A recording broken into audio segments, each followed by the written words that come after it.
अच्छा सर, दुसरा विषय आपला सगळ्यात महत्त्वाचा. आत्ता 3 दिवसापूर्वी आपली जाहीर नोटीस प्रसिद्ध झाली की पे अँड पार्क हा जो विषय आहे हा अतिशय महत्त्वाचा विषय आहे आपल्या गावठाणाच्या बाबत मुख्यतः.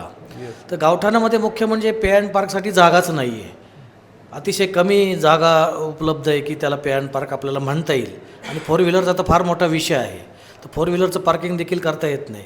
मग अशा वेळेस पे अँड पार्कची जर का शुल्क आपण अगदी निर्धारित ठेवलं नाही, त्याचा मोठा बोर्ड लावला नाही त्या ठिकाणी, तर ज्या कॉन्ट्रॅक्टरला ते काम दिलं जातं त्यांच्याकडनं लुटालूट होते अशीच नागरिकांकडनं तक्रार आहे. की अगदी तुम्ही 100 मीटरचा त्याला रेंज दिलेली आहे, परंतु त्याच्याही पलीकडे जाऊन तो कुठली गाडी उभी असेल तर त्या ठिकाणी जाऊन त्याच्याकडनं बळजबरी पैसे वसूल करतो आहे, अशी नागरिकांची तक्रार आहे पहिली.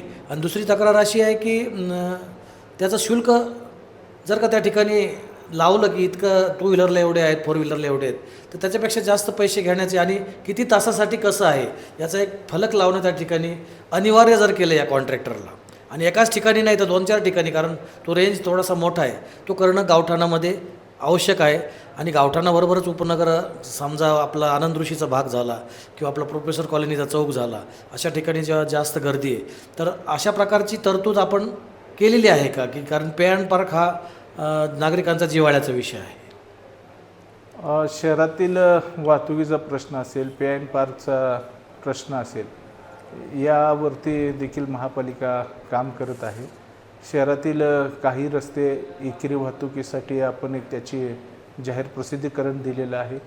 नागरिकांकडून हरकती सूचना मागवलेल्या आहेत. काही चांगल्या हरकती सूचनाही आपल्याकडे आलेल्या आहेत, त्याचा देखील आपण विचार करतोय.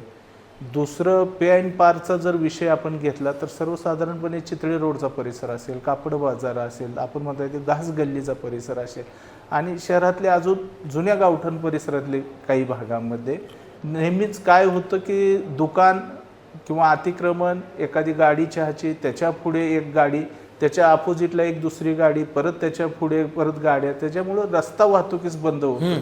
मग हे सर्व आपण करत असताना एक तर पहिलं अतिक्रमण आपण काढतोय त्या ठिकाणचं. दुसरं की रस्त्याची एक बाजू म्हणजे ऑड आणि इवन, एका म्हणजे ऑड तारखेला आपण एका बाजूला, सम आणि विषम तारखेला एका पद्धतीनं ते म्हणजे पार्किंगची सुविधा देण्याचा आपण प्रयत्न करत आहोत.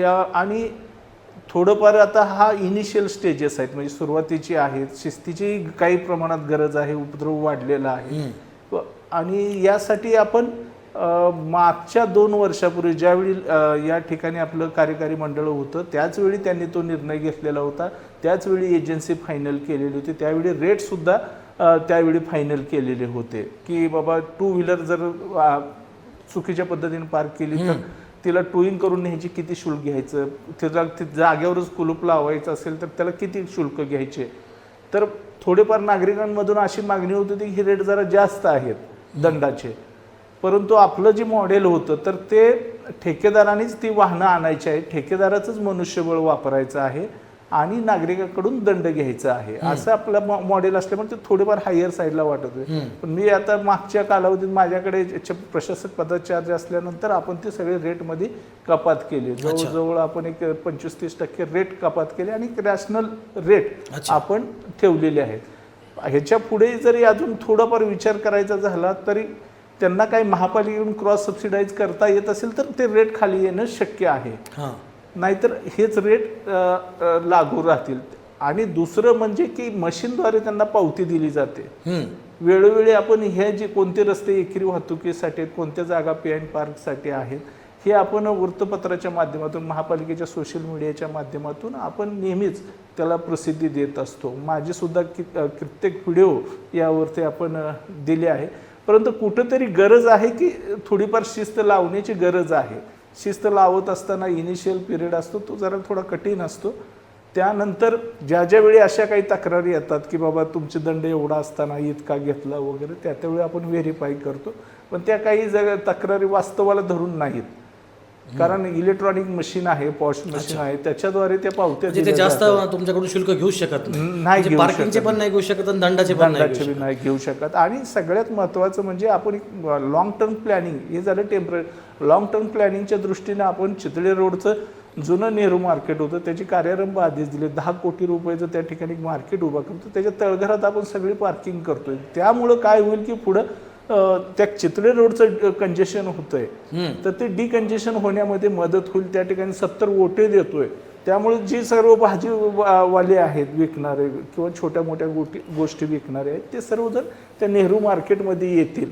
अच्छा, नेहरू मार्केट त्यामुळे चितळे रोड आपल्याला पुढे भविष्यामध्ये डिकंजेशन नेहरू मार्केटच्या विषयी ज्या काही मतभेद होते आणि त्याला ज्या अनंत अडचणी होत्या त्या दूर झाल्यात का?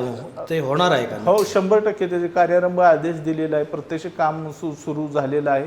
फक्त इलेक्ट्रिक वायरिंगचं एक शिफ्टिंगचं काम आहे, तिथं मोठ्या प्रमाणात इलेक्ट्रिक वायरिंग आहे, ते जरा किचकट काम होतं, ते बी आता कंप्लीट होईल. आणि निश्चितपणे एक 15-20 दिवसामध्ये तिथं प्रत्यक्ष कामाला खोदकाम करून कामाला सुरुवात. त्या संदर्भाची शिष्टमंडळ भेटली होती आपल्याशी, त्यांचं समाधान झालेलं आहे. त्यांचा वेगळा विषय होता. त्यांचा वेगळा विषय असा होता की त्यांना फुकट त्या ठिकाणी गाळे पाहिजे होते. आम्ही गाळे, ते म्हणतात भाजी विकतो तर आम्हाला म्हणजे शॉपिंग कॉम्प्लेक्स 3 मजल्यावर आहे, मग आम्हाला कुठे गाळे देणार वगैरे. त्यांचं म्हणणं आम्हाला सगळ्यांना ग्राउंडचे गाळे द्या.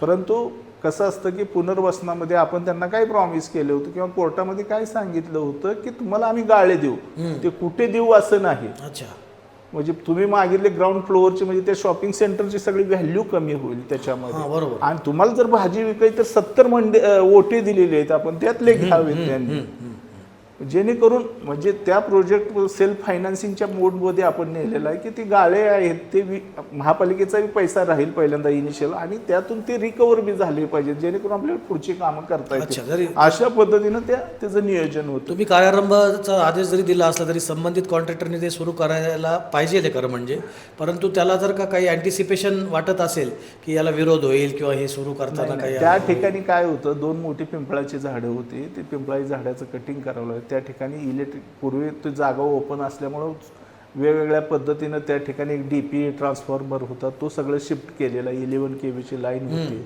त्यानंतर काही अंडरग्राऊंड केबल्स आहेत, त्याचं सगळं शिफ्टिंगचं काम चालू आहे. आजूबाजूचे नागरिक आहेत, त्यांच्या घरावर काही झाडं आहेत, त्याच्या मुळ्या गेलेल्या आहेत त्या घराच्या भिंतीवर, त्या टेक्निकल अडचणी आहेत. त्यामुळं ह्याला वेळ लागतोय. कार्यारंभ आदेश दिल्यानंतर आता जवळजवळ 3 महिने आम्हाला साईट क्लिअरन्सला लागतील आणि पुढच्या 10-15 दिवसामध्ये तिथं प्रत्यक्ष कामाला सुरुवात होईल.